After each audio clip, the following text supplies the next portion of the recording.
Now, when there is war, there is collateral damage. This is true for diplomatic spats as well. India and Canada are in the middle of one, and this is week 3 of the dispute. Trudeau versus India. After blaming India publicly for murder, Justin Trudeau wants to engage constructively and privately. He's seeking quiet reconciliation, but he's left a trail of destruction.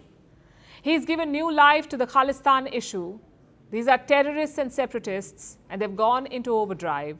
They're putting up posters like this one. It was placed in a Gurdwara in Canada. It confirms Nijjar's affiliation to a terrorist group. It portrays him as a victim, the man whose death has sparked this diplomatic spat, Hardeep Singh Nijjar.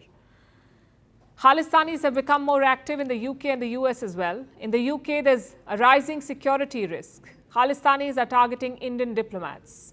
Let me tell you what happened last week. India's High Commissioner was in Glasgow.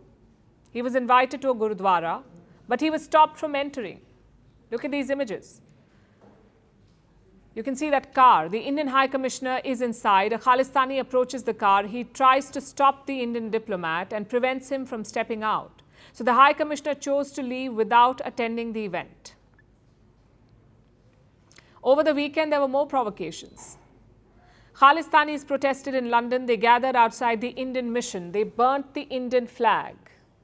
And who were these protesters? Most wanted terrorists, members of sanctioned groups, Khalistanis who want to break up India. They were all present there in London, and they were caught on video. New Delhi has taken note of this. It has demanded that London take action. India wants these individuals arrested. On the radar are groups like Sikhs for Justice, SFJ. It's a banned group in India, and its members are active in the UK and Canada. Sikhs for Justice drives many Khalistan campaigns. They're violent. They engage in terrorist activities. They want to break up India to carve out a separate Sikh state.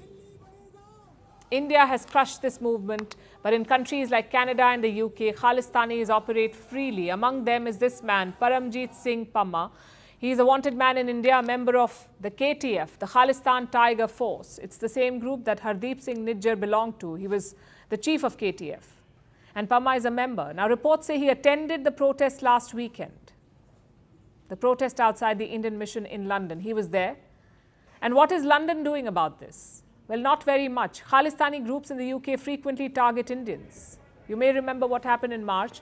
There was a major incident at the Indian High Commission. They call it the India House. Khalistanis gathered there in large numbers. They vandalized the mission and smashed windows.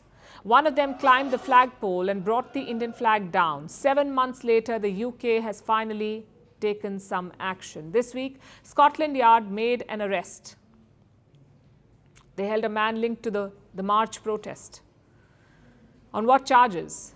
Violent disorder. That's all. Attacking another country's diplomatic mission is disorder. The man has already been released on bail. Now, we cannot confirm his identity, but reports say he's one of the dozens of individuals named by Indian investigators. Then you have the US, same story. Khalistani terrorists are active here. Sikhs for Justice organizes referendums in America, and Washington turns a blind eye. And there's nothing to suggest that this will change anytime soon. We're not going to comment on the unofficial referendum.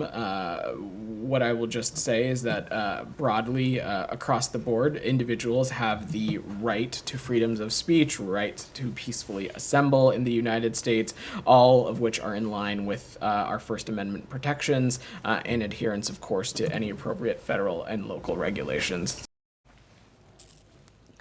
He says the referendum is unofficial, but it enjoys constitutional protections. This may not go down well with New Delhi. The Americans realize this too. A new report says they're being cautious. It describes what's happening behind the scenes, how the US plans to navigate these tensions. The report says America wants to, quote unquote, let things play out. They're apprehensive about pushing India too hard. And the same report also mentions Eric Garcetti, the US ambassador to India. Apparently, Garcetti has told his team that America's relations with India could get worse and that the US may have to reduce contact with Indian officials. The American embassy in New Delhi has dismissed this report. They issued a strong statement today. It says Garcetti remains committed to his engagements in India. Clearly, the Canadian Prime Minister has put his allies in a fix. His accusations have strained many relations. London and Washington are in a bind. They want to show support to Ottawa, but at the same time, they do not want to alienate New Delhi. And this could affect diplomatic business. It could shift priorities until the tensions ease. Having said that, the bigger worry still remains this: the activities of the Khalistani groups. Trudeau has let the genie out of the bottle. It will be very hard to put it back in.